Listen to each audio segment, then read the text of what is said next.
Lauri Jiménez, jefa del Laboratorio de Genética Molecular de la UNAM, para hablarnos de esta situación, el manejo de la pandemia en nuestro país. Doctora, gracias por estar con nosotros. Bienvenida. Hola, ¿qué tal?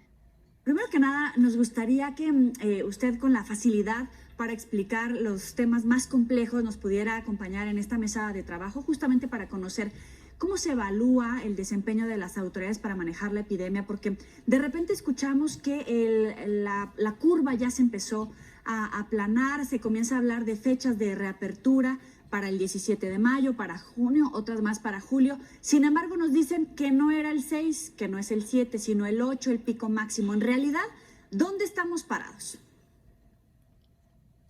Bueno, creo que es un poco complicado saber exactamente en dónde estamos parados, porque la información con la que se cuenta es escueta y es de muy mala calidad. Entonces, es difícil saber en dónde estamos parados en realidad. Los modelos matemáticos que se presentan en términos de las curvas, si son anchas, si son angostas, si son altas o bajas, o qué tan extendidas son, estos modelos dependen de los datos que se inserten al modelo para generarlo. De tal manera que si se tienen datos de gran calidad, entonces se generan buenos modelos. Pero si los datos son de mala calidad, los modelos son malos también. Entonces, mire, lo que está pasando es esto, que los datos que se generan están basados en un porcentaje muy pequeño de lo que en realidad ocurre.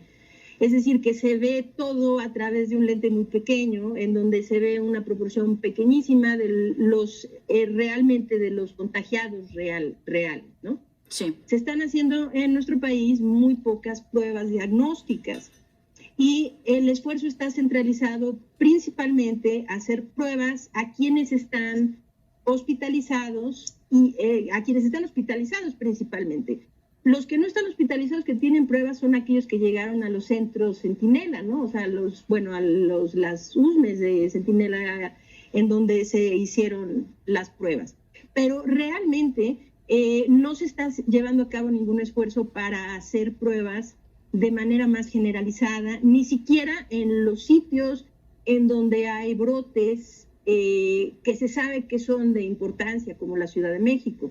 Uh-huh. Entonces, mire, la enfermedad COVID-19, tanto aquí en México como en todos los países, la distribución sigue una regla más o menos general.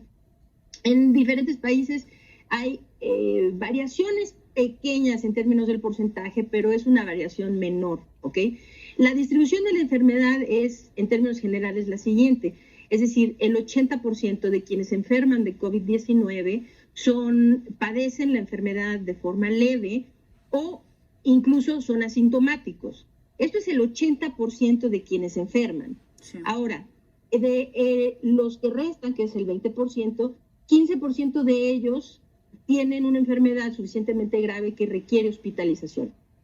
Y el 5% son pacientes que entran en un estado crítico, es decir, que requieren de ser atendidos en unidades de terapia intensiva, muchos de ellos con ventilación mecánica y así. Entonces, y de este 5%, aproximadamente el 80% o más mueren.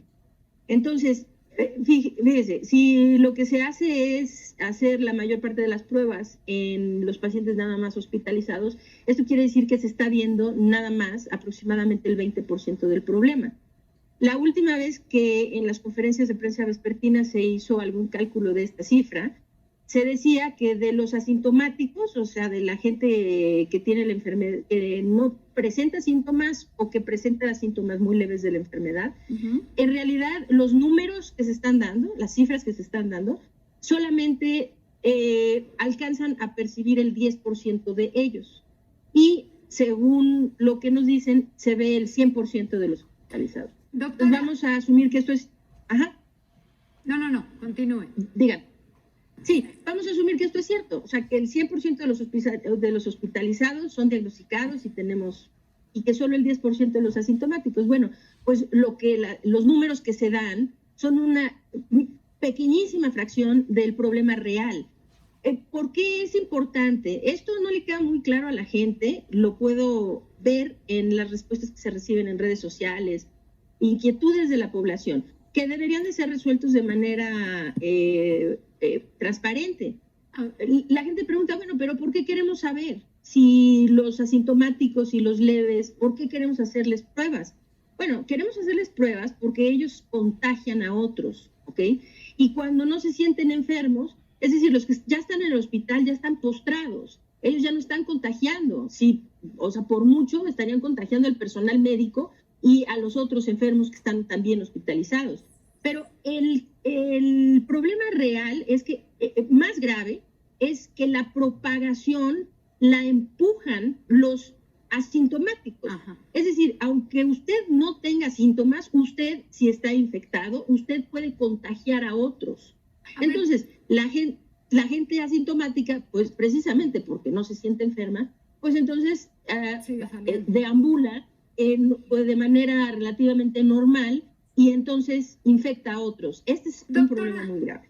¿Qué tendríamos que entonces estar haciendo realmente como país para caminar hacia una normalización, sobre todo cuando sabemos que somos de los países que menos pruebas ha aplicado, según la OCDE, y que además pues el confinamiento no ha sido en su totalidad pues favorable? Hay muchas personas que vemos en la calle, incluso en lugares como la Ciudad de México, en donde hay la mayoría de los casos de coronavirus. ¿Qué es lo que tendríamos realmente que estar haciendo en este país? Sobre todo cuando hablamos también de que habría una segunda ola de contagios por allá de octubre. Sí, es correcto.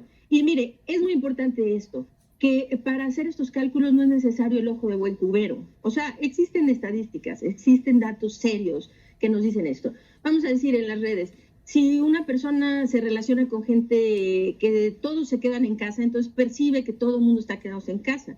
Si una persona tiene la necesidad de salir, entonces ve que en el metro hay mucha gente y entonces dice, no, pues todo el mundo está saliendo.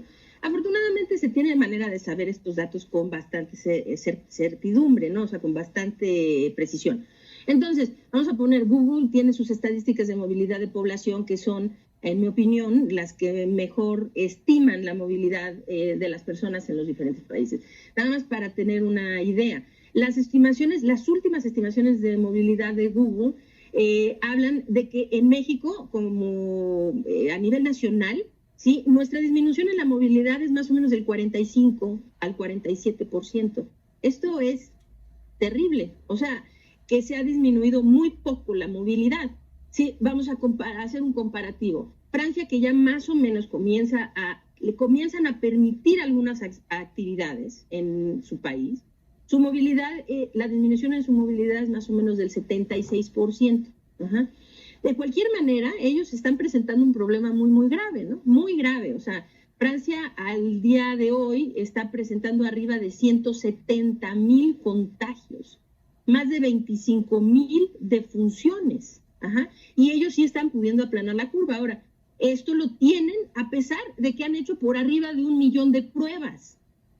Por arriba de 1 millón de pruebas, que en relación al tamaño de su población representan aproximadamente unas 1,680, más o menos, pruebas por cada 100,000 habitantes. Para que tengamos una idea, ellos tienen esta parte de la mitigación que se está llevando a cabo de manera mucho más efectiva que nosotros. Ajá. Hacen muchas más pruebas que nosotros, porque nosotros estamos haciendo, o sea, el último reporte es que tenemos 105,000 pruebas realizadas. 105,000 pruebas para el tamaño de nuestra población representan aproximadamente 82 pruebas por cada 100,000 habitantes. O sea, es nada. De hecho, en la lista de 182 países que reportan pruebas, México está en el número 144. O sea, estamos muy abajo en la lista y de hecho estamos por debajo de países con problemas económicos mucho más serios que los nuestros, como la India, Pakistán, Filipinas y Uganda, por ejemplo, en donde su situación pues verdaderamente sí es mucho más grave que la nuestra, desde el sentido social, económico, etcétera, ¿no? Sí, doctora. Usted dice que se conoce un 10% de lo real. Entonces, ¿en cuánto podríamos estimar número de personas contagiadas? Porque hemos hablado mucho del método Centinela, de si se debería de haber multiplicado por 8, por 20, por 30, pero hoy nuevamente tenemos esta incertidumbre. Entonces, ¿cómo podríamos calcular, o si tiene usted un estimado de a cuánto podría llegar el número de contagios, por un lado, y por otro lado, si hay manera de establecer cuál podría ser una fecha de reapertura en el que pudieran ponerse de acuerdo o tener un punto de encuentro tanto las autoridades sanitarias como las autoridades económicas para evitar un rebrote que pudiera resultar mucho más mortal, tanto en términos de personas fallecidas como en términos de qué tan profundo puede ser el impacto en la economía mexicana? Sí. A ver, lo que está diciendo es una falsa dicotomía. Es decir, no es o atendemos la pandemia o reabrimos la economía. La economía se va a abrir cuando la pandemia se atienda, porque no queda de otra. Es decir, si ahorita empiezan a abrir restaurantes y los salones de belleza y otro tipo de negocios, pues primero habría que preguntar quién diablos va a ir sabiendo que está en riesgo de contagiarse, ¿no? Y esa no es la forma de reabrir la economía de cualquier manera. Se tiene que atender primero la pandemia para entonces atender el problema económico. Entre más rápido se atienda la pandemia, más rápido podremos restablecer la economía. Es urgente que se reactive la economía antes que de veras la situación sea tan catastrófica que lleve décadas solucionarla. Ahorita la situación económica es de por sí muy grave y llevará años solucionar el daño que ya se ha hecho. Pero mientras no se atienda la pandemia y entre más rápido se atienda, va a ser mejor para la economía. Ahora, su pregunta, ¿cuándo? Mire, ponerle fecha es una irresponsabilidad, porque no existe, es decir, no vamos, nuestra economía, nuestra sociedad, nuestras costumbres y nuestras ganas de hacer las cosas, el virus no va al ritmo de nosotros. Nosotros debemos ir al ritmo del virus. Entonces, es decir, tratar de hacer algo para contener el virus. Entonces, ¿qué fecha es? Quien nos debe decir cuándo la economía puede reactivarse, cuándo podemos salir de nuestras casas, cuándo podemos estar seguros haciendo actividades, qué tan seguros podemos estar si rehacemos las actividades, es que estas decisiones deben ser decisiones basadas en evidencia, en la evidencia científica. No es, suena bien que el Día de las Madres volvamos, o suena bien que una vez pasado el verano. No es que suene bien o que queramos que sea. Lo que debe ser es reactivar la economía, permitir la movilidad de manera controlada, de manera prudente, a medida de que se tenga la evidencia que está disminuyendo la propagación de los contagios, que está disminuyendo la cantidad de hospitalizaciones diarias, de funciones diarias, es decir, que se tenga una evidencia de que existe realmente un control. Entonces, hasta que esto no ocurra, pues es verdaderamente una tremenda irresponsabilidad quererle poner una fecha. Doctora, entonces, precisamente ahorita que está usted mencionando tener un control, ¿no le parece que los mensajes que está dando el gobierno a la población son un tanto distintos, se contradicen el uno del otro, porque de pronto sale el subsecretario Hugo López-Gatell a decir que no es tan importante el uso de cubrebocas, que realmente no nos va a ayudar a frenar la pandemia, pero por otro lado nos dicen es obligatorio el uso de cubrebocas? ¿Qué está pasando con estos mensajes que se le está dando a los mexicanos que están provocando que no todo el mundo se quede en casa y que no todo el mundo se proteja como debería? Es muy grave esta contradicción en el mensaje, en los mensajes que da la autoridad, es algo realmente terrible. Desde el principio se debió haber hablado con la población de manera clara, de manera transparente. Es decir, aquí el peligro no es que la población se espante y haya pánico, ¿no? O sea, esta supuesta disculpa de es que queremos que la gente esté tranquila. La gente no necesita estar tranquila, la gente necesita saber la verdad, para saber cómo cuidarse, para saber cómo hacer las cosas bien y ponerse seguros ellos y poner segura a su familia.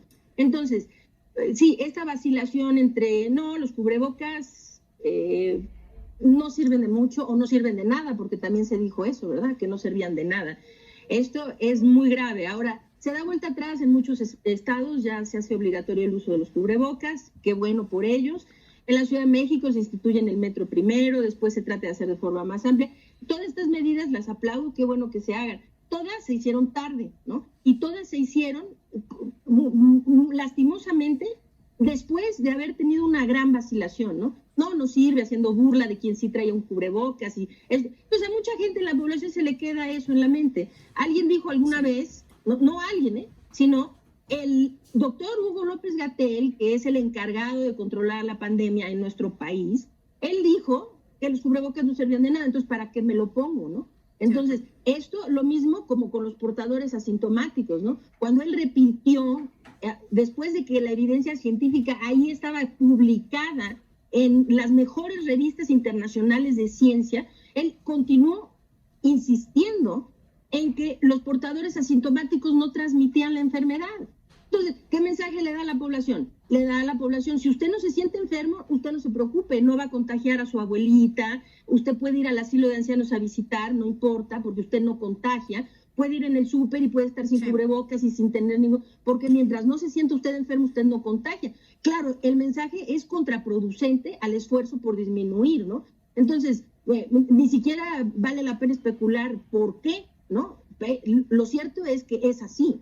Entonces, desde el principio, el mensaje debe ser muy claro, ¿no? Muy claro de aquí, la estrategia para todos es esto, no contagien y no se contagien, punto, a como dé lugar. Y eso debió ser claro desde siempre, porque, fíjese, se está hablando, esta curva va a subir y luego bajar.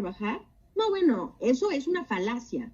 Esta curva nunca va a llegar a un pico y estabilizarse y después bajar, mientras no se controle la propagación de los contagios. O sea, esto que se dijo hace 3 o 4 días, ahora en la fase 3 estamos enfocados en el esfuerzo solo hospitalario. Oiga, aquí el error más grave va a ser ese, porque se controla la gente que está en el hospital.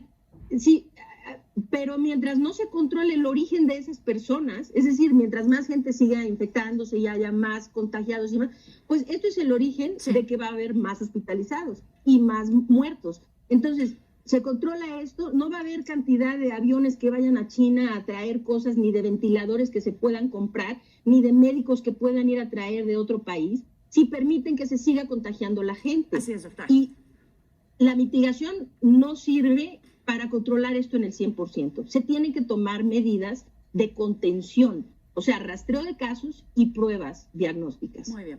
Nos quedamos con eso. Es la doctora Lauri Jiménez, jefa del Laboratorio de Genética Molecular de la UNAM. Gracias por estar con nosotros. Esperamos volver a contar con su presencia en esta mesa de trabajo.